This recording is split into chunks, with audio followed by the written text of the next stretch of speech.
Assalamualaikum warahmatullahi wabarakatuh. Kita ketemu lagi sama Mas Fer. Mas Fer lagi sibuk motongi indigo Vera. Mas Fer, Halo. ngobrol sebentar nggak apa-apa ya? Bentar, kurang dikit. Aduh, pecah. Aduh, cuklek. Ayo. Oh, enggak. Aman. Gimana? Enggak, kemarin itu ada beberapa yang tanya kalau misalkan domba dikasih hijauan aja aman apa enggak?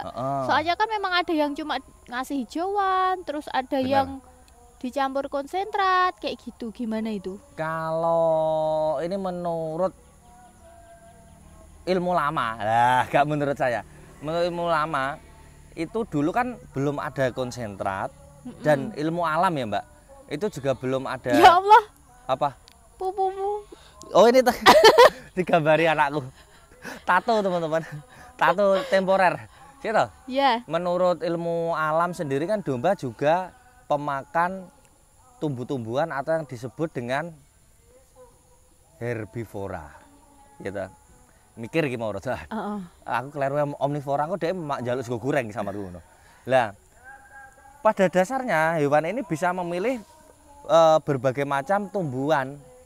Gitu yang disebut tumbuhan buah hijauan, buah kuningan, buah abangan kan gitu.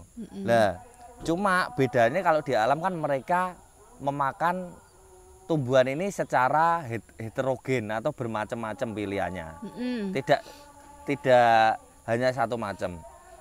Nah, untuk saat ini orang ada yang berpikir bahwa hijauan ini adalah rumput gitu loh. Kan hijauan emang rumput. Lah, rumput termasuk hijauan, bukan hijauan memang rumput, bukan, keliru. Jadi teman-teman dulu ada yang tanya, aku nandur odot terus tukul rumput liar gimana? Nah, aku ya gak apa-apa nandur rumput untuk bonus rumput teko malaikat kan gitu. Oh, tak pikir itu hijauan itu ya kayak rumput. Ya maksudku yang itu yang kulino yang biasa dikasihkan domba kan ya emang itu. Benar. Cuma gini, rumput ini yang termudah, hijauan yang termudah untuk didapatkan. Benar. Terus kenapa sih wong-wong kok koyo wah kudu pakcong, kudu red napier, kudu nganu ya, kita nggak rasis atau skeptis atau apa ya. Cuma tumbuhan-tumbuhan tersebut adalah tumbuhan rumput budidaya yang mempunyai produktivitas tinggi. Nah, itu sebenarnya untuk memudahkan peternak karena dengan jangka waktu yang sangat singkat bisa mendapat beberapa ton gitu loh. Daripada rumput liar yang hanya endek-endek seperti ini. Dan tumbuhnya kayaknya pas musim penghujan ya? Rata-rata pas musim penghujan gitu. Jadi nggak apa-apa ketika tumbuh rumput liar seperti itu. Terus tadi pertanyaannya adalah kalau dikasih hijauan toh apakah bisa gemuk? Nah, soalnya nggih ada yang atau tergantung jenisnya ya. Soalnya ada yang memang gemuk, ada yang enggak dan butuh konsentrat. Ayo kita buktikan bisa gemuk atau tidak. Survei. Membuktikan. Jawabannya adalah tetap bisa. Tapi asalkan hijauan ya. Jangan hijauan dipersempit ke rumput. Maksudnya gimana ini? Hijauan adalah ya kita mengadaptasi atau memindah alam itu untuk masuk ke dalam kandang. Dalam artian juga kayak gini. Selain itu kita mau nyelep kebun, kita juga nyelep daun ketela yang kita tanam di depan ini. Itu punya siapa? Punya orang, yang ditanam orang di depan ini. Terus ketelanya juga. Ini kan dari tumbuhan semua. Wes anggapnya yang daun cek ya. Ketelanya nggak usah, berarti daun ketela, daun indigo fairy, terus ada lagi kita nanam di depan situ daun kelor, belum tukul tapi, gitu. Terus ada juga kembang turi, sama daun-daun ramban yang banyak ini. Kemarin pas dikeprasi kita bawa ke sana, nanti kita slab. Maksudnya hijauan itu pokok daun yang berwarna hijau atau gimana? Semua enggak ya, kalau hijau ini kan zat hijau daun ya, maksudnya klorofil yang bisa fotosintesis. Tapi yang termudah kan kita orang itu kalau matanya hijau kan gampang penak set, oh hijau ini gitu loh. Jadi ada sendiri tanaman yang berwarna hijau juga kurang bagus, kayak damen. Damen ketika hijau kita babat, dret, akhirnya nggak tukul padi gitu.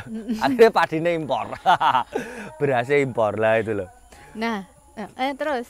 Ya wes, yang penting kita hijauan dulu, kan hijauan banyak. Kita lihat dulu sekitar kita ada apa. Terus kita lihat nilai nutrisinya. Bagaimana cara melihat nilai nutrisi? Nah, teman-teman kan otomatis punya HP toh, nggak mungkin lihat YouTube ini pakai kalkulator atau pakai speedometer, gitu. Nanti dilihat nutrisi, misalnya apa ki indigo ferry, nutrisi daun ketelo, nutrisi daun tebu gitu. Lah nanti tinggal di pisah-pisah mana yang mengandung protein tinggi, mana yang mengandung serat yang tinggi, mana yang mengandung karbohidrat yang tinggi. Lah biasanya itu 60% saya itu di sini loh ya, yang ada di sini 60% berupa serat yang tinggi. Terus 15% berupa protein yang tinggi. Terus 25% berupa karbohidrat yang tinggi gitu. Itu tadi hijauan. Berarti paling enggak hijauan itu ada macam-macam gitu toh maksudnya. Ada macam-macam dan kandungannya juga kalau bisa macam-macam. Kalau nggak bisa tetap pakai hijauan tapi jangan satu macam. Jadi ngarit kayak gini ini malah bagus. Ini loh.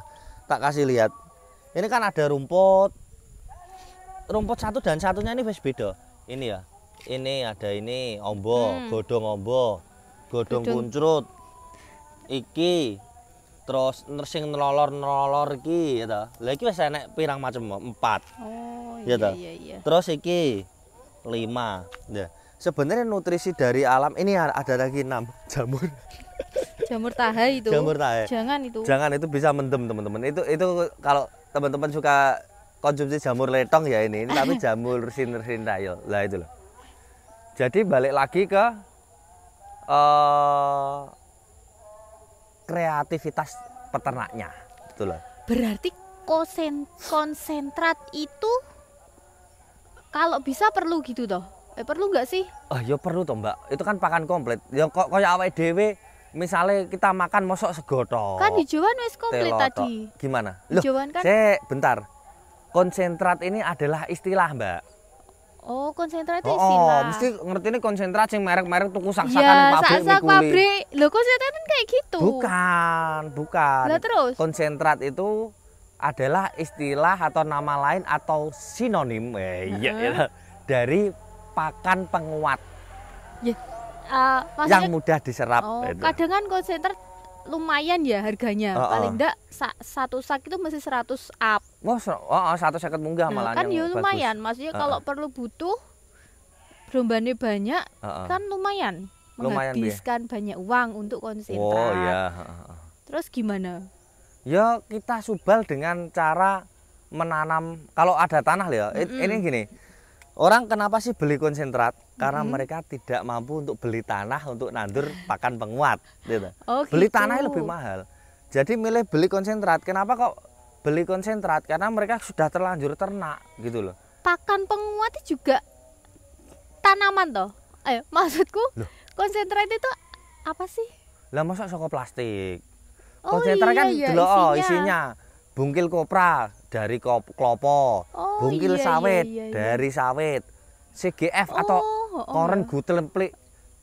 Rodok misuh mau ya. Koren gluten fit. Gluten fit. Aku tadi pelit gitu ya. Lah, itu dari jagung, BKK, bungkil kacang kedelai, kabeh dari tumbuhan. Iya. Malah cuma dikasih kan gitu mineral. Lah kalau kita tahu mineral itu dari mana? Dari tanah.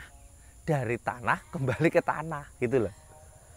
Probiotik dari mana? Dari rumen si domba sendiri yang dikembangkan dari alam. Jadi konsentrat yang kita beli ini bukan bahan kimia. Sebenarnya yo bahan dari alam. Bahan apa ya ngarani? Organik gitu loh. Kecuali kalian kasih urea, brok. Kalian kasih NPK gitu. Lah itu tumbuhannya aja yang dikasih. Nah, terus tadi kalau nggak beli tadi gimana terus caranya? Kalau kita bisa kalau nggak beli kita bisa bikin sendiri. Bisa bikin sendiri bisa, Mbak. Contoh ya, untuk nanti ada yang namanya bekatul itu dari padi, itu limbah. Jadi beberapa misalnya kita nanam atau kita kerjasama dengan petani padi, mungkin kita kerjasama untuk panene, terus kita bisa dapat limbah dedae atau bekatule seperti itu. Jagung juga seperti itu. Misalnya kita kerjasama, engko sing aku nanam atau sewa lahan lah, sewa lahan ini kerjasama sewa lahan ini malah lebih murah. Kita saret ini misalnya 100.000 itu hanya setahunnya 3 juta. Ya, kalau kita tanami jagung itu kita bisa panen 3 sampai 4 kali. Tapi kan kalau kayak gitu malah biayanya lebih banyak tuh Mas, buat nyewa, buat gini. Gini Mbak, berbeda. Jadi dalam artian gini, kalau kita beli konsentrat langsung itu kita lihat posisinya. Kalau kita di kota, gitu, daripada kita mendatangkan atau nyewa, di kota ini kan nggak mungkin ada sawah. Otomatis kita sewa di desa, nanti belum transportnya, tenaganya, terus waktu untuk monitoring pertumbuhan tumbuhan itu. Jadi kalau di kota lebih cocok beli konsentrat. Gitu. Kalau kita memanfaatkan tumbuhan berprotein tinggi, bisa nggak sih bisa digunakan sebagai pengganti konsentrat nggak? Kalau kita bilang bisa, ya tetap bisa. Soalnya semua ini kembali ke alam loh Mbak.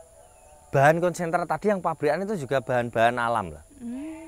Kalau kita bilang nggak bisa, nanti malah sangat keliru gitu.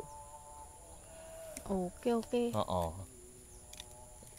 Terus jadi intinya ya Mbak, kalau masalah ternak ruminansia ini lebih mudah karena kita tidak memerlukan protein yang dari hewani. Gitu.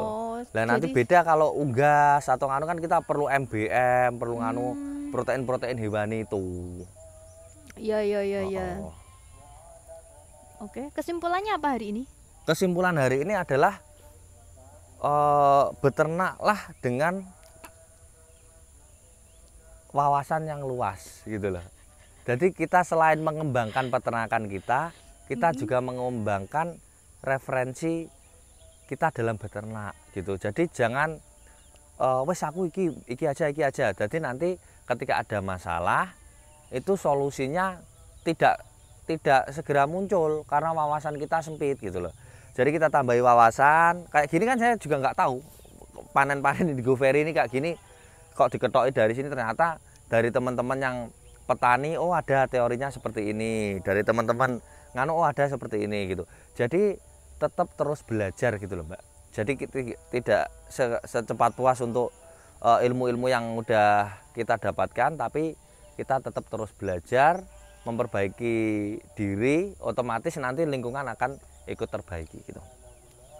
Wes itu ya. Jadi ini tema hari ini adalah menanam konsentrat, menanam pabrik konsentrat. Nah, Oke Mas Per, terima kasih. Assalamualaikum warahmatullahi wabarakatuh. Jangan lupa berkunjung ke Ferry's Farm. Atau order pakan juga bisa. Oh iya, saya juga buat konsentrat ternyata. Oh iya. Di 085 780 688 151. Yes, terima kasih teman-teman. Ya. Assalamualaikum. Waalaikumsalam warahmatullahi wabarakatuh.